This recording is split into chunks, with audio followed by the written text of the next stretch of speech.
இந்த துறையினுடைய அமைச்சர் நம்முடைய அன்புக்குரிய சேகர்பாபு அவர்களே,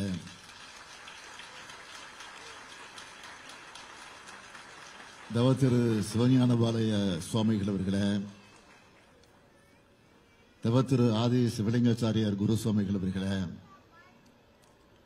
பெருநகர சென்னை மாநகராட்சியுடைய மேயர் திருமதி பிரியா அவர்களே, துணை மேயர் மகேஷ் அவர்களே, சட்டமன்ற உறுப்பினர்கள் திரு வேலு அவர்களே, தாயகம் கவி அவர்களே, ஜெய கருணாநிதி அவர்களே, ஜோசப் சாமுவேல் அவர்களே, நம்முடைய ஆன்மீக சான்றோர்களாக வருகை தந்து சிறப்பித்துக் கொண்டிருக்கக்கூடிய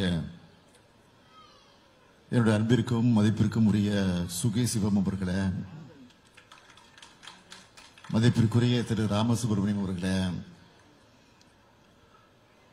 கூடுதல் தலைமைச் செயலாளர் மணிவாசன் ஐஏஎஸ் அவர்களே, ஆணையர் ஸ்ரீதர் ஐஏஎஸ் அவர்களே, கூடுதல் ஆணையர் பழனி ஐஏஎஸ் அவர்களே,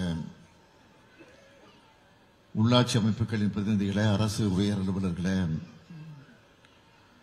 மணவிழா காணக்கூடிய மணமக்களே, மணமக்களுடைய குடும்பத்தார்களே, பெரியோர்களே, தாய்மார்களே, பத்திரிகை மற்றும் ஊடகத்துறை சார்ந்த நண்பர்களே, உங்கள் அனைவருக்கும் என்னுடைய அன்பான வணக்கம்.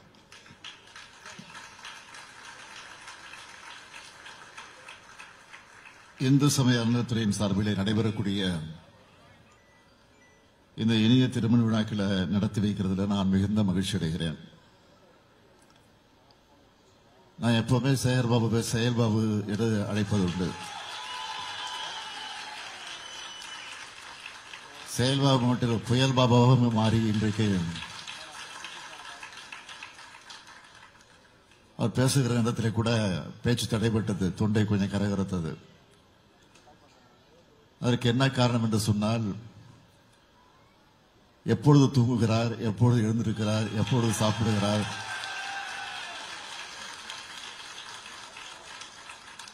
என்று யாருக்கும் புரியல. முதலமைச்சராக இருக்க எனக்கே புரியல. அந்த அளவிற்கு சிறப்பாக செயல்பட்டு தனக்கு ஒப்படைக்கப்பட்டிருக்கக்கூடிய பணியிலே ஒரு முத்திரை பதிக்கக்கூடிய செயல் வீரராக நம்முடைய சேகர்பாபு அவர்கள் விளங்கிக் கொண்டிருக்கிறார்கள். இந்த நிகழ்ச்சிக்கு வரணும்னு எனக்கு ஒரு 10 நாளைக்கு முன்னாடியே என்னிடத்தில் ஒப்புதல் பெற்று இந்த நிகழ்ச்சியிலே நான் கலந்து கொள்ளக்கூடிய வாய்ப்பை பெற்றிருக்கிறேன். அவர் எப்போ அழைச்சாலும், இந்த நிகழ்ச்சிக்கு மட்டுமில்லை, எந்த நிகழ்ச்சிக்கு அழைச்சாலும் தட்டாம நான் போயிடுறது உண்டு. தட்டாம போவதற்கு காரணம் என்னன்னா, அப்படி விடமாட்டார் என்ன.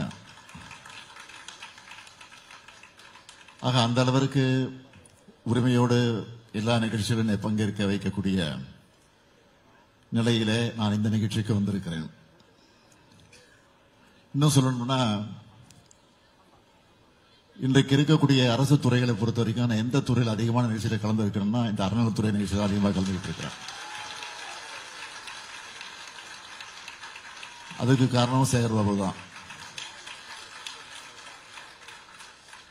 சில நேரங்களில் பணியின் காரணமாக நான் வெளியூருக்கு பல நிகழ்ச்சிகளுக்கு செல்ல முடியாத காரணத்தால முதலமைச்சருடைய அறைக்கு பக்கத்திலேயே செய்தியாளர் சந்திப்பு சந்திக்கணும் வர இருக்கு. அந்த அறையில் வீடியோ கான்பரன்ஸ் மூலமா சில நிகழ்ச்சியில கலந்து கொள்வது உண்டு. அந்த நிகழ்ச்சியில கணக்கெடுத்து பார்த்தாலும் இந்த துறை தான் முதலிடத்தில் நிற்குது.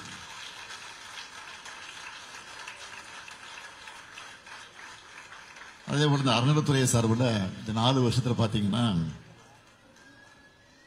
எத்தனை திருமணங்கள் நடந்திருக்குன்னு நானே சேகர்பாபுட்ட கேட்டேன். 1800 அப்படின்னு சொன்னார். இன்னைக்கு மட்டும் 576 திருமணங்கள். எந்த விபத்தை கேட்டாலும் அவர் 1000 தாண்டி தான் சொல்றாரு.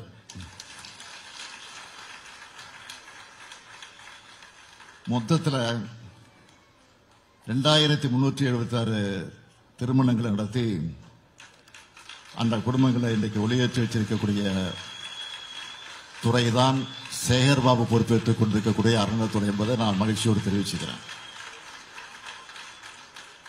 இந்த 2376 திருமணங்களை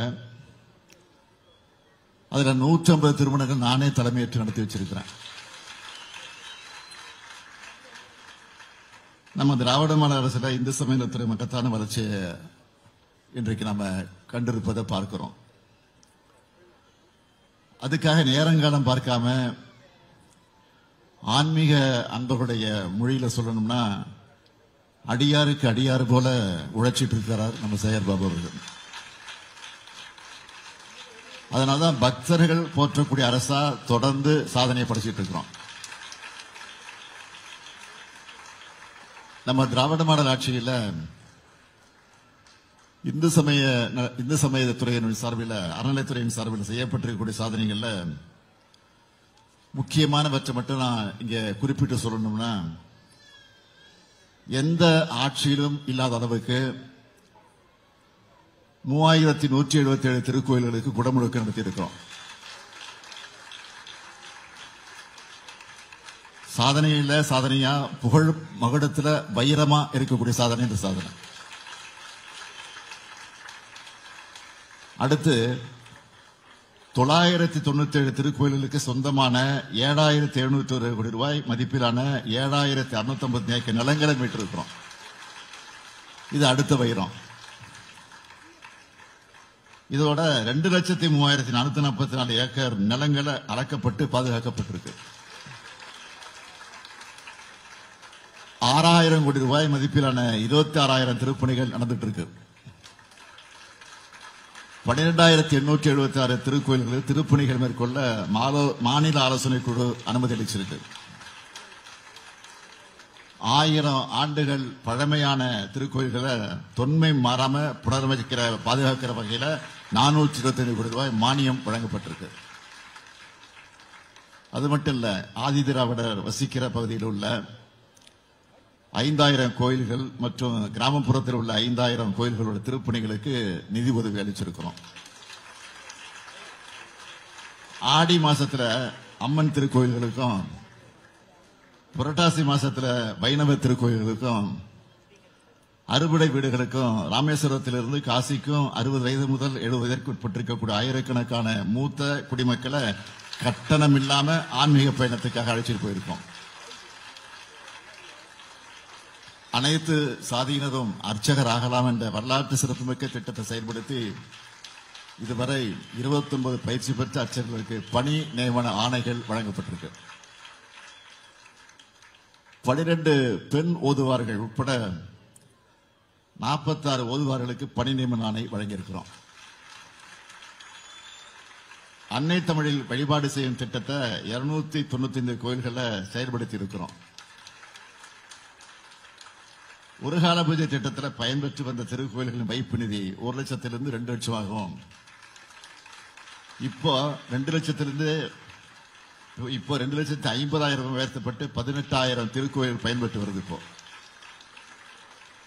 இந்த திருக்கோயில்களோட அர்ச்சகர்களுக்கு மாதந்தோறும் 1000 ரூபாய் ஊக்கத்தொகையாக வழங்கிக் கொண்டிருக்கிறோம்.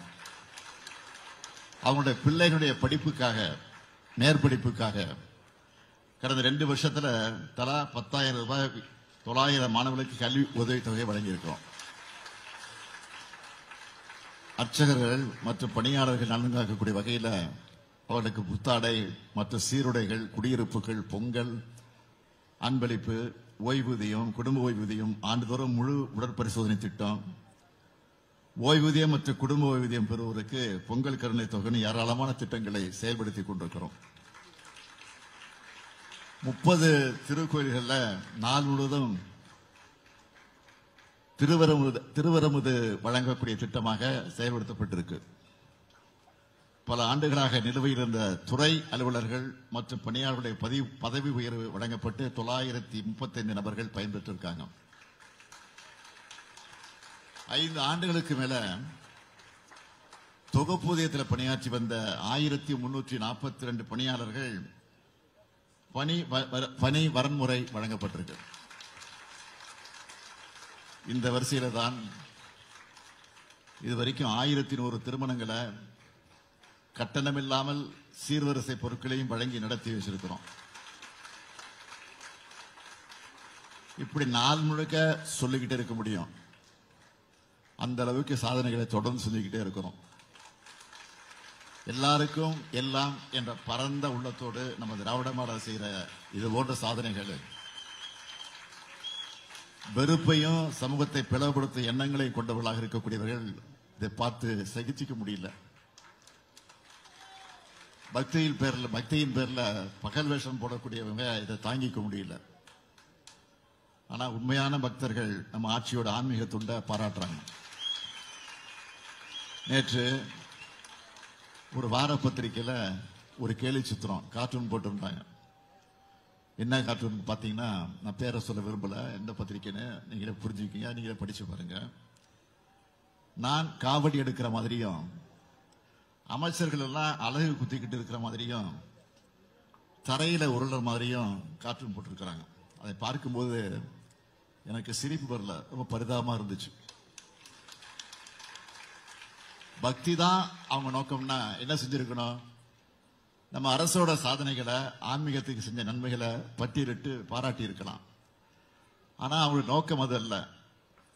பல ஆண்டுகால வன்மம் அது. அந்த வன்மத்துக்கு வடிகால் தான் இப்படிப்பட்ட கார்ட்டூன்கள். அவங்களுடைய ஆதரவற்ற அவதூறுகளை பற்றி நான் ஒருபோதும் கவலைப்பட்டதல்ல. என்னுடைய பணி மக்கள் பணி, மக்களுக்கு என்ன தேவை என்பதை அறிந்து புரிந்து அதற்கு உரிய பணி ஆற்றுவதுதான் என்னுடைய பணி. இதெல்லாம் நான் பார்த்து கவலைப்படுறேன்னு யாரும் நினைக்க வேணாம். இதெல்லாம் எனக்கு ஊக்கம், இதெல்லாம் எனக்கு உற்சாகம். இன்னும் எங்களை கேலி செய்யுங்க, கிண்டல் பண்ணுங்க, கொச்சைப்படுத்துங்க, விமர்சனம் பண்ணுங்க, நாங்கள் அதை பற்றி எல்லாம் கவலைப்பட தயாராக இல்லை. திருநாவுக்கரசர் மொழிக்கேற்ப என் கடன் பணி செய்து கிடப்பதே. நாம தொடர்ந்து உண்மையான பக்தருடைய நலனுக்காக செயல்படுவோம் என்ற அந்த உணர்வோடு இங்கே மணக்கோலம் கொண்டிருக்கக்கூடிய மணமக்களை நான் வாழ்த்த கடமைப்பட்டிருக்கிறேன். எல்லா வளமும் பெற்று இந்த மணமக்கள் சிறப்போடு வாழ்ந்திட வேண்டும். ஒருவர் புரிந்து கொண்டு விட்டுக் கொடுக்கின்ற மனப்பான்மையோடு நீங்கள் வாழ்ந்திட வேண்டும். இன்பமான வாழ்க்கையை வாழுங்கள். அதே நேரத்தில் உங்களுக்கு பிறக்கக்கூடிய குழந்தைகளுக்கு அழகான தமிழ் பெயர்களை சூட்டுங்கள் என்ற என்னுடைய அன்பான வேண்டுகோள். இதுதான் என்னுடைய அன்பான வேண்டுகோள். ஆக அந்த வேண்டுகோளை நிறைவேற்றுகிற வகையில் நம்முடைய புரட்சி கவிஞர் பாவேந்தர் பாரதிதாசன் எடுத்துச் சொல்லி இருக்கக்கூடிய வீட்டிற்கு விளக்காய் நாட்டிற்கு தொண்டர்களாய் வாழுங்கள் வாழுங்கள் வாழுங்கள் என்று வாழ்த்து விடைபெறுகிறேன். நன்றி, வணக்கம்.